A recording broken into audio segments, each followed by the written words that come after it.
Смартфоны с лучшими камерами принято называть камерафонами. К таким смартфонам в 2022 году в основном относятся дорогие флагманские модели. Мы же копнем немного глубже и поговорим про лучшие бюджетные смартфоны с хорошими камерами. В качестве оценки качества камер телефонов возьмем за основу тесты фоторесурса DxOMark, специалисты которого оценивают камеры смартфона по трем параметрам. Во-первых, фотосъемка, состоящая из 9 тестов. Экспозиция, цвет, автофокус, текстура, шум и артефакты, ночная съемка, боке, качество фото при предпросмотре. Во-вторых, зум, состоящий из двух тестов. Телефото, то есть качество фотосъемки при большом увеличении, и широкоугольная съемка. В-третьих, видеосъемка, состоящая из 7 тестов. Экспозиция, цвет, автофокус, текстура, шум и артефакты и стабилизация. За каждый из тестов начисляются баллы, из которых и складывается общий балл рейтинга. Стоит отметить, что DxOMark не учитывает баллы за селфи в рейтинге основных камер.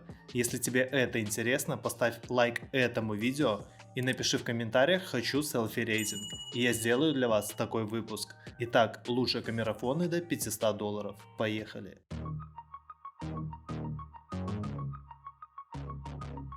Vivo V21 5G – это модель среднего класса. Устройство оснащено 6,44-дюймовым AMOLED-дисплеем с разрешением Full HD+. Чипсет MediaTek Dimensity 800U и 8 ГБ оперативной памяти. Внутренняя память объемом 126 ГБ, и этого объема многим будет достаточно для фотографий и видео. Батарея емкостью 4000 мАч должна обеспечивать достаточное количество заряда для продолжительных сеансов съемки и записи. Задняя камера сочетает в себе основной модуль с сенсором на 64 мегапикселя, сверхширокоугольный на 8 мегапикселей и макрокамеру на 2 мегапикселя. Видео смартфон снимает в разрешении 2160 при 30 кадрах в секунду и 1080 при 30-60 кадрах в секунду. Камера показывает хорошую экспозицию и динамический диапазон, но цвета отображаются слишком яркими. В целом он хорошо работает при съемке неподвижных изображений и близок к конкурентам в аналогичном сегменте. Его главными преимуществами перед конкурентами являются более широкий динамический диапазон и более низкий уровень шума. С точки зрения детализации показывает средние результаты. За фото смартфон получает 112 баллов, за видео 92 и 46 баллов за зум. Общий балл 105, и это 12 место в рейтинге камерафонов до $500. Следующий, можно сказать, народный смартфон разместился на строчке ниже и показывает похожие результаты. Объявленный в марте 2021 года Samsung Galaxy A72 на базе Snapdragon 720G выглядит заманчивым вариантом в среднем ценовом сегменте. В основной фотоблок Galaxy A72 входит 4 камеры. Основная на 64 мегапикселя, широкоугольная на 12 мегапикселей, телеобъектив на 8 мегапикселей и макромодуль на 5 мегапикселей. Все камеры рабочие, совсем уж бестолковых заглушек на 2 мегапикселя и прочих датчиков глубины устанавливать не стали. Видео смартфон может снимать в 4К 30 кадров в секунду, а также при слабом освещении будет заметен неслабый такой шум. Но за свои деньги камера неплохо себя показывает. Камеры показывают хороший динамический диапазон при ярком свете, низкий уровень шума и нейтральный баланс белого при дневном свете, а также можно отметить эффективную стабилизацию видео в статических сценах. Из минусов я бы отметил неточную передачу тона кожи и частые розовые оттенки. За качество фото смартфон получил 112 баллов, 92 балла за качество видеосъемки и 51 балл за зум. Смартфон также получает общую оценку в 105 баллов, и это 11 место. Десятую строчку рейтинга бюджетных камерафонов открывает представитель от Oppo. Find X3 Lite – более доступная модель с более низкими характеристиками в линейке смартфонов Oppo Find X3. Технические характеристики телефона включают 6,4-дюймовый AMOLED-дисплей с разрешением Full HD+, с частотой обновления 90 Гц, процессор Snapdragon 765G, а также аккумулятор емкостью 4300 мАч с быстрой зарядкой на 65 Вт. Устройство также может похвастаться 4 задними камерами, включая основной датчик на 64 мегапикселя, сверхширокоугольный модуль на 8 мегапикселей, макрокамеру на 2 мегапикселя и моносенсор на 2 мегапикселя. Для видео Find X3 Lite поддерживает разрешение до 4К при 30 кадрах в секунду и замедленную съемку Full HD при 120 кадрах в секунду. Oppo Find X3 Lite неплохой смартфон, главным достоинством которого можно считать яркий LED-дисплей и долгое время автономной работы. Что же касаемо камер, ведь этот рейтинг основывается только на качестве съемки, то в дневное время они способны делать хорошие снимки и насыщенными, слегка неестественными цветами, резкость картинки порой тоже не идеальная. При использовании зума детализация достаточно хорошая при небольшом приближении. При плохом освещении качество картинки падает, появляется много шумов, как и у большинства моделей в данной ценовой категории. 108 оценка за качество фото, за видеосъемку смартфон получил 95 баллов, а за увеличение 53 балла. Общий балл смартфона также 105, и это 10 место рейтинга недорогих камерафонов. Следующий гаджет не уступает по качеству съемки предыдущим трем, но при этом сильно выигрывает в цене. Xiaomi Redmi Note 10 Pro находится на вершине линейки Redmi среднего класса от Xiaomi и обладает значительным преимуществом для телефона со скромной ценой. Он оснащен чипсетом Qualcomm Snapdragon 732G и 6,67-дюймовым AMOLED Full HD Plus дисплеем с частотой обновления 120 Гц. Существует три конфигурации памяти: 6,64, 6,128 и 8,128 ГБ. На выступе задней камеры расположены основная камера на 108 мегапикселей, сверхширокоугольная на 8 мегапикселей и макрокамера на 5 мегапикселей. Также имеется 2-мегапиксельная камера с датчиком глубины для имитации боке. Если говорить про фото и видеосъемку, не все так однозначно. Своих достоинств, как и недостатков, у смартфона немало. Камеры показывают точную экспозицию с приятными цветами на улице, хорошо контролируемый шум в видео и хороший баланс белого, а оттенки кожи в помещении также показали достойные результаты. При съемке на открытом воздухе иногда можно заметить зеленоватый паразитный оттенок, а также сбои и нестабильность автофокусировки видео, особенно в помещении при слабом освещении.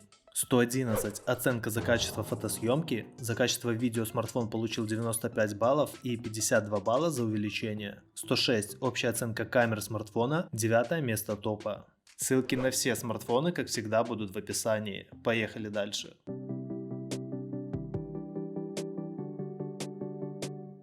GT Neo 2, выпущенный в сентябре 2021 года, является последним вкладом Realme в среднем ценовом сегменте и выглядит привлекательным вариантом в своей ценовой категории. Операционная система Android работает на чипсете Qualcomm Snapdragon 875G и имеет до 12 ГБ оперативной памяти. Встроенная память объемом 256 ГБ предлагает достаточно места для фотографий и видео, которые, кстати, можно просматривать на 6,62-дюймовом AMOLED дисплее с разрешением Full HD+, и частотой обновления 120 Гц. Камера построена вокруг основного модуля с сенсором на 64 мегапикселя и объективом с диафрагмой 1.8. Он сопровождается сверхширокоугольным объективом на 8 мегапикселей и специальной макрокамерой с разрешением 2 мегапикселя. В видеорежиме можно записывать ролики с разрешением до 4К, что уже стандартно для большинства современных смартфонов. В целом, Realme лучше всего работает в условиях яркого освещения как для фото, так и для видео. Целевая экспозиция и баланс белого на фотографиях точны, а видео может воспроизводить приятные яркие цвета. Стабилизация видео также эффективна. При фотосъемке камера обеспечивает хорошую экспозицию при ярком освещении с немного уменьшенным перекрытием светлых участков, тем более если сравнивать с предыдущей моделью.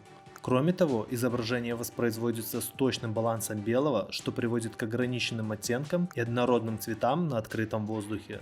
107 баллов за фотографию, 96 за видео, 60 за зум. 106 общая оценка камер смартфона, вполне достойный результат. А смартфон китайской компании-производителя потребительской электроники, смартфоны которого уже встречались в этом рейтинге, чуть выше, занял 7-е место рейтинга. Но прежде чем мы к нему перейдем, подпишись на канал и поставь лайк, так как монетизации сейчас практически нет, и это хоть как-то мотивирует продолжать делать для вас полезные видео.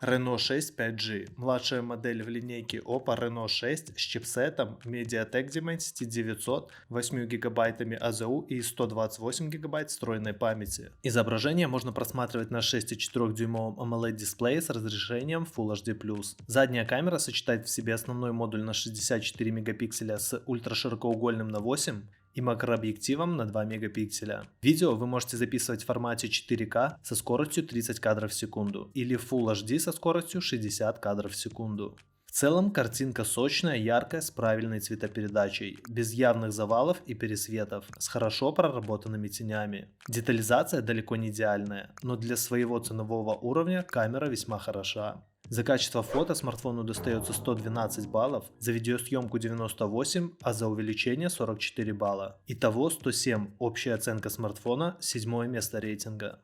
Китайские смартфоны по количеству представителей в подборке точно обойти сложно. Вот и следующий смартфон, который занял 6 место рейтинга, всеми любимого бренда Xiaomi.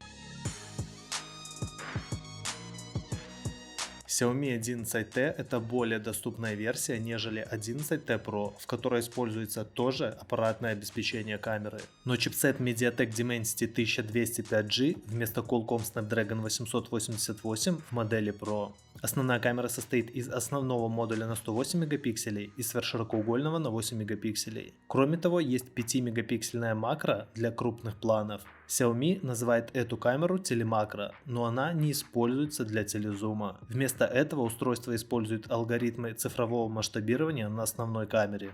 Видео в 4К при 30 кадрах в секунду и 1080 при 60-30 кадрах в секунду. Из камер можно отметить точную автофокусировку на улице и в помещении, низкий уровень шума на фотографиях, хорошую цветопередачу и хороший уровень детализации видео. Но недостатки, естественно, тоже есть. Например, заметна потеря мелких деталей в фоторежиме, оттенки баланса белого и неестественные оттенки кожи на фотографиях. Также низкий уровень детализации при масштабировании. Фото 111 баллов, видео 105, зум 42, общий балл за камеры смартфона 108. Вот и добрались до финалистов 5 лучших бюджетных до $500 камерафонов по версии независимого источника DxOMark. Есть догадки, кто там? Oppo A94 5G – последнее предложение китайского производителя в более доступной линейке смартфонов A-серии. Основные характеристики устройства включают 6,43-дюймовый дисплей AMOLED Full HD+, с частотой обновления 60 Гц и селфи-камеру с дырочками. Работая под управлением Android 11 с коробки, A94 5G оснащен процессором среднего класса MediaTek Dimensity 800U 5G, а также аккумулятором емкостью 4310 мАч с быстрой зарядкой на 30 Вт. Oppo A94 5G также оснащен 4 камерами сзади. Основная 48-мегапиксельная камера оснащена объективом с диафрагмой 1.7. Сверхширокоугольный объектив оснащен диафрагмой 2.2, а в макро и в монохромном модулях используется оптика с диафрагмой 2.4. Что касаемо видео, A94 5G будет снимать кадры с высоким разрешением 4К при 30 кадрах в секунду, а также замедленные кадры 1080 пикселей 120 кадров в секунду. A94 может похвастаться надежной автофокусировкой, в целом точной целевой экспозицией и более низким уровнем шума по сравнению с моделями аналогичной цены. Заметными недостатками, на которые следует обратить внимание, являются слегка размытые цвета и ошибка активации HDR, которые приводят к сильному обрезанию светлых участков. 116 за фотографию, 95 за качество видеосъемки, 51 балл за увеличение, а общий балл 108. Но обошел Oppo по части фото-видео возможностей OnePlus Nord. Выпущенный в августе 2020 года OnePlus Nord знаменует собой возобновление усилий бренда по завоеванию места в среднем ценовом сегменте. До этого последним смартфоном среднего класса, выпущенным компанией, был OnePlus X в 2015 году. OnePlus Nord большой, с 6,44-дюймовым AMOLED дисплеем, разрешением 2400 на 1080 пикселей, а частота обновления составляет 90 Гц. Его Oxygen OS основана на Android 10 и оснащена чипсетом Qualcomm Snapdragon 765G 5G. Потребители могут выбрать 8 ГБ или 12 ГБ оперативной памяти, а также выбрать 128 или 256 встроенной. Несъемный аккумулятор емкостью 4115 мАч с быстрой зарядкой. Что касается камеры, OnePlus повзаимствовала основную камеру у своего собрата OnePlus 8. Она поддерживается 48-мегапиксельным датчиком Sony IMX586 и оптической стабилизацией изображения. Также есть сверхширокоугольный объектив на 8 мегапикселей, объектив для определения глубины на 5 мегапикселей и макросъемка на 2 мегапикселя. Видео 4К при 30 кадрах в секунду. OnePlus Nord стремится предоставить некоторые высококачественные функции в более доступном смартфоне, и можно сказать, что по большей части эта цель была достигнута. В целом он работает хорошо, экспозиция и автофокус точны в большинстве условий, а детали хорошо сохраняются, но именно в специальных областях недостатки устройства становятся более очевидными. В условиях низкой освещенности производительность OnePlus Nord снизилась как в фото, так и в видео. За фотовозможности смартфону достается 117 баллов, 92 за видео, а за увеличение смартфон получил 47. 108 общий балл за качество съемки, и это 4-я позиция. Нашумевший Xiaomi Mi 11 Lite 5G с неплохими камерами и посредственным охлаждением его обошел. Xiaomi Mi 11 Lite 5G оснащен 6,55-дюймовым AMOLED-дисплеем с частотой 90 Гц и поддержкой HDR10+. Основан на чипсете Qualcomm Snapdragon 780G, имеет 8 ГБ памяти и до 128 ГБ встроенной. На задней панели расположены 3 камеры. Основная, сверхширокоугольная и макромодули. Это та же конфигурация, что и у старшего брата телефона Mi 11, но разные датчики в модулях обеспечивают другой профиль производительности. Основная камера может создать фотографии с точной экспозицией, но экспозиция имеет тенденцию меняться от снимка к снимку, включая различия в том, насколько хорошо сохраняются светлые участки. Цветовой оттенок также обычно присутствует на уличных снимках, хотя тона кожи обычно приятные. Шум хорошо контролируется, хотя это происходит за счет мелких деталей. Автофокус желает оставлять лучшего. 118 фото, 101 видео, 48 зум, 111 общий балл смартфона, бронзовый призер, 3-е место среди недорогих смартфонов и их камер. Серебряная медаль и второй в рейтинге DxOMark стал Google Pixel 4a, но я бы честно отдал бы ему 1-е место. Но у нас же честный обзор. Google Pixel 4a, выпущен в августе 2020 года, представляет собой более доступный вариант флагмана, чем Pixel 4 2019 года от американского гиганта с более низкими характеристиками. Он оснащен 5,81-дюймовым OLED-дисплеем с разрешением 1080 на 2340 пикселей. Экран немного больше стандартного. Pixel 4 также предлагает аккумулятор большей емкости 3140 мАч, однако он не такой мощный. Поскольку оснащен чипсетом среднего класса Snapdragon 730G с 6 ГБ оперативной памяти, по сравнению с высокопроизводительным Snapdragon 855 на Pixel 4. Также имеется 128 ГБ нерасширяемой внутренней памяти и, конечно же, Pixel 4 поставляется с собственной операционной системой Google Android 11. Для фотографий Pixel 4a отказывается от телеобъектива, который применяется в моделях Pixel 4 и 4 XL. При этом он предлагает одиночный 12,2 мегапиксельный стандартный матричный датчик. Алгоритмы вычислительной фотографии Google предлагают симуляцию боке в портретном режиме, несмотря на отсутствие специального датчика глубины. И есть светодиодная вспышка для ночных портретов. Для видео Pixel 4a захватывает 4К 30 кадров в секунду и 1080 с переменной частотой кадров 30-60 кадров в секунду, при этом с электронной стабилизацией изображения и поддержкой гироскопа. Он получил неплохую оценку в фотографиях из-за цвета и автофокуса, а также имеет хорошую экспозицию и хороший контроль за артефактами. На его общий балл сильно повлиял лишь слабый зум. Цвет, автофокус и шум – его основные сильные стороны, но он остается позади ведущих конкурентов по общему качеству видеосъемки. За фотовозможности 122 балла, видео 98 и за зум всего 34 балла. Общий балл смартфона 111, и это 2-е место рейтинга DX. Кстати, Pixel один из моих любимых компактных смартфонов. Недавно я делал видео про топ небольших телефонов. После окончания этого видео обязательно посмотри. Итак, наш победитель. OnePlus Nord 2 5G следует по стопам своих предшественников, добавляя некоторые высококачественные функции в свой ценовой сегмент. Устройство оснащено 6,43-дюймовым AMOLED-дисплеем с частотой обновления 90 Гц и разрешением Full HD+. Nord 2 оснащен новым чипсетом MediaTek Dimensity 1200, который был разработан специально для этого телефона в сотрудничестве между OnePlus и MediaTek.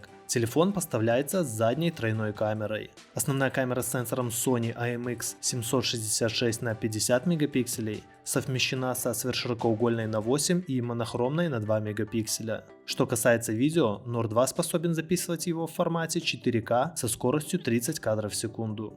OnePlus Nord 2 5G заметно опережает своего предшественника OnePlus Nord почти во всех областях. В категории фото устройство обеспечивает отличные результаты экспозиции, которые мы обычно не видим в этом ценовом сегменте, а система автофокусировки одна из самых стабильных за такие деньги. Nord 2 делает более художественные кадры, но не перебарщивает с этим, цветопередача получается точной. Можно сказать, что OnePlus Nord 2 снимает практически как флагман. Смартфон набирает целых 125 баллов за качество фото, 105 баллов за видеосъемку, а за увеличение ему достается 45 баллов. Общий балл смартфону 116, и это лидер среди недорогих камерафонов до $500 по версии DxOMark. Не забудь написать в комментариях победу какому смартфону стоило бы отдать по твоему мнению, а если ты не ограничен в бюджете и просто ищешь смартфон с лучшей камерой, независимо от цен, посмотри вот это видео. Камеры этих смартфонов тебя точно удивят.